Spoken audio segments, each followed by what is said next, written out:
Advice for a Happy Life by Charles Murray.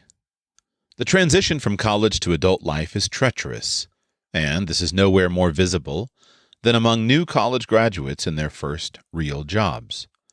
A few years ago, I took it upon myself to start writing tips for the young staff where I work about how to avoid doing things that would make their supervisors write them off. It began as a lark, as I wrote tips with titles such as "Excise the word like from your spoken English." But eventually I found myself getting into the deeper waters of how to go about living a good life. At that point, I had to deal with a reality. When it comes to a life filled with deep and lasting satisfactions, most of the cliches are true. How could I make them sound fresh to a new generation? Here's how I tried. 1. Consider marrying young. The age of marriage for college graduates has been increasing for decades, and this cultural shift has been a good thing. Many 22-year-olds are saved from bad marriages because they go into relationships at that age assuming that marriage is still out of the question. But should you assume that marriage is still out of the question when you're 25, 27? I'm not suggesting that you decide ahead of time that you will get married in your 20s. You've got to wait until the right person comes along. I'm just pointing out that you shouldn't exclude the possibility. If you wait until your 30s, your marriage is likely to be a merger. If you get married in your 20s, it is likely to be a startup. Merger marriages are what you tend to see on the weddings pages of the Sunday New York Times. Highly educated couples in their 30s, both people well on their way to success. Lots of things can be said in favor of merger marriages.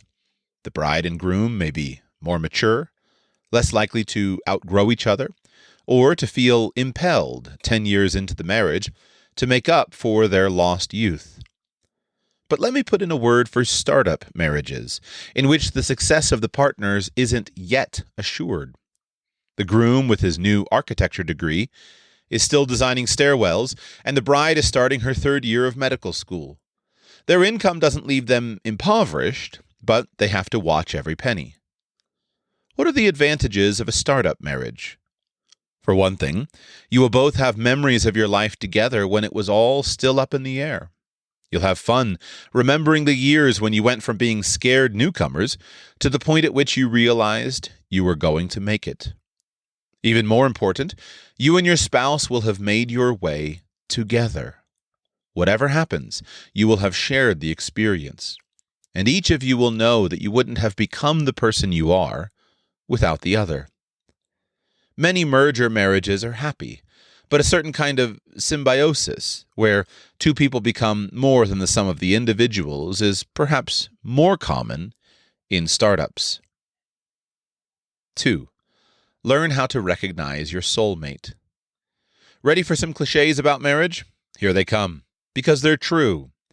Marry someone with similar tastes and preferences.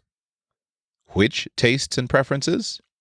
The ones that will affect life almost every day. It is okay if you like the ballet and your spouse doesn't. Reasonable people can accommodate each other on such differences. But if you dislike each other's friends, or don't get each other's senses of humor, or especially if you have different ethical impulses, break it off and find someone else. Personal habits that you find objectionable are probably deal breakers. Jacques Barzun identified the top 3 as punctuality, orderliness, and thriftiness. It doesn't make any difference which point of the spectrum you're on, he observed. Some couples are very happy living always in debt, always being late, and finding leftover pizza under a sofa cushion. You just have to be at the same point on the spectrum. Intractable differences will become, over time, a fingernail dragged across the blackboard of a marriage. What you see is what you're going to get. If something about your prospective spouse bothers you, but you think you can change your beloved after you're married, you're wrong. Be prepared to live with whatever bothers you, or forget it. Your spouse will undoubtedly change during a long marriage, but not in ways you can predict or control. It is absolutely crucial that you really, really like your spouse. You hear it all the time from people who are in great marriages. I'm married to my best friend. They are being literal. A good working definition of soulmate is your closest friend to whom you are also sexually attracted. Here are two things to worry about as you look for that person. Do you sometimes pick at each other's sore spots? You like the same things, have fun together, the sex is great, but one of you is controlling or nags the other, or won't let a difference of opinion go, or knowingly says things that will hurt you? Break it off. Another cause for worry is the grand passion. You know a relationship is a grand passion if you find yourself behaving like an adolescent long after adolescence has passed. You are obsessed and more than a little crazy. Not to worry. Everyone should experience at least one grand passion. Just don't act on it while the storm is raging. A good marriage is the best thing that can ever happen to you. Above all else, realize that this cliché is true. The downside risks of marrying, and they are real, are nothing compared with what you will gain from a good one. 3. Eventually, stop fretting about fame and fortune. One of my assumptions about you is that you are ambitious, meaning that you hope to become famous, rich, or both, and intend to devote intense energy over the next few decades to pursuing those dreams. That is as it should be. I look with suspicion on any talented 20-something who doesn't feel that way. I wish you luck. But suppose you arrive at age 40, and you enjoy your work, have found your soulmate, are raising a couple of terrific kids, and recognize that you will probably never become either rich or famous. At that point, it is important to supplement your youthful ambition with mature understanding. Years ago, I was watching a television profile of David Geffen, the billionaire music and film producer. At some point, he said, "Show me someone who thinks that money buys happiness, and I'll show you someone who has never had a lot of money." The remark was accompanied by an ineffably sad smile on Mr. Geffen's face, which said that he had been there, done that, and knew what he was talking about. The whole vignette struck me in a way that money can't buy happiness never had, and my visceral reaction was reinforced by one especially memorable shot during the profile, taken down the length of Mr. Geffen's private jet, along the rows of empty leather seats and sofas, to where he sat, all alone, in the rear. The problem that you face in your 20s and 30s is that you are gnawed by anxiety that you won't be a big success. It is an inevitable side effect of ambition. My little story about David Geffen won't help. Now, pull it out again in 20 years. Fame and wealth do accomplish something. They cure ambition anxiety. But that's all. It isn't much. 4. Take religion seriously. Don't bother to read this one if you're already satisfyingly engaged with a religious tradition. Now that we're alone, here's where a lot of you stand when it comes to religion. It isn't for you. You don't mind if other people are devout, but you don't get it. Smart people don't believe that stuff anymore.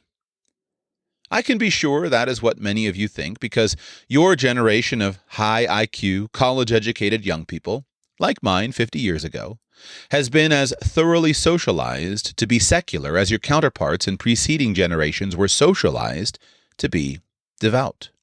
Some of you grew up with parents who weren't religious, and you've never given religion a thought. Others of you followed the religion of your parents as children, but left religion behind as you were socialized by college. By socialized, I don't mean that you studied theology under professors who persuaded you that Thomas Aquinas was wrong. You didn't study theology at all. None of the professors you admired were religious.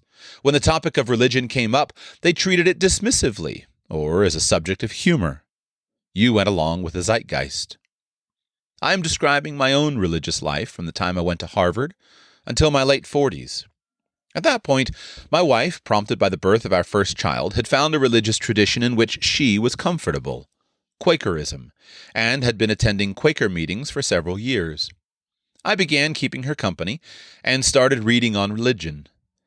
I still describe myself as an agnostic, but my unbelief is getting shaky. Taking religion seriously means work. If you're waiting for a road to Damascus experience, you're kidding yourself. Getting inside the wisdom of the great religions doesn't happen by sitting on beaches, watching sunsets, and waiting for enlightenment. It can easily require as much intellectual effort as a law degree. Even dabbling at the edges has demonstrated to me the depths of Judaism, Buddhism, and Taoism. I assumed that I would find similar depths in Islam and Hinduism as well. I certainly have developed a far greater appreciation for Christianity, the tradition with which I'm most familiar.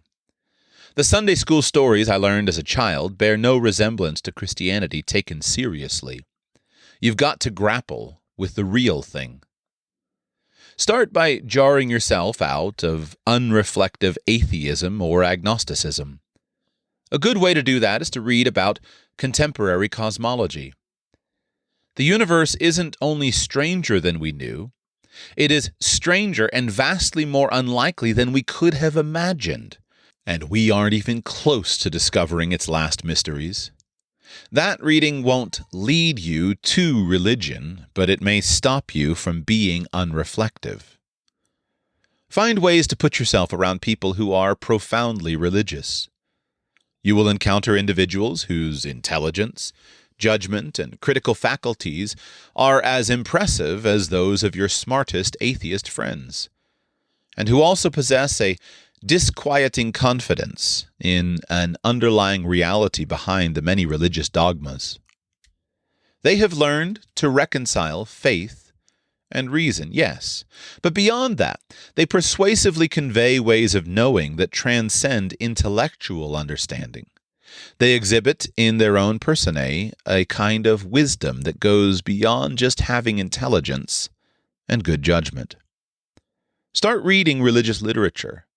You don't have to go back to Aquinas, though that wouldn't be a bad idea. The past 100 years have produced excellent and accessible work, much of it written by people who came to adulthood as uninvolved in religion as you are. 5. Watch Groundhog Day repeatedly. The movie Groundhog Day was made more than 2 decades ago, but it is still smart and funny. It is also a brilliant moral fable that deals with the most fundamental issues of virtue and happiness, done with such subtlety that you really need to watch it several times. An egocentric TV weatherman, played by Bill Murray, is sent to Punxsutawney, Pennsylvania to cover Groundhog Day. He hates the assignment, disdains the town and its people, and can't wait to get back to Pittsburgh. But a snowstorm strikes, he's stuck in Punxsutawney, and when he wakes up the next morning, it is Groundhog Day again, and again, and again, and again. The director and co-writer, Harold Ramis, whose death last month was mourned by his many fans, estimated that the movie has to represent at least 30 or 40 years' worth of days. We see only a few dozen of them, ending when Bill Murray's character has discovered the secrets of human happiness. Without the slightest bit of preaching, the movie shows the bumpy, unplanned evolution of his protagonist from a jerk to a fully realized human being. A person who has learned to experience deep, lasting, and justified satisfaction with life, even though he has only one day to work with. You could learn the same truths by studying Aristotle's Ethics carefully, but watching Groundhog Day repeatedly is a lot more fun. The essay you have just heard was written by Charles Murray, published in the Wall Street Journal in 2014. The ending note on the essay. This essay is adapted from Mr. Murray's new book, The Curmudgeon's Guide to Getting Ahead, Do's and Don'ts of Right Behavior, Tough Thinking, Clear Writing, and Living a Good Life, which will be published April 8 by Random House. He is the W. H. Brady Scholar at the American Enterprise Institute.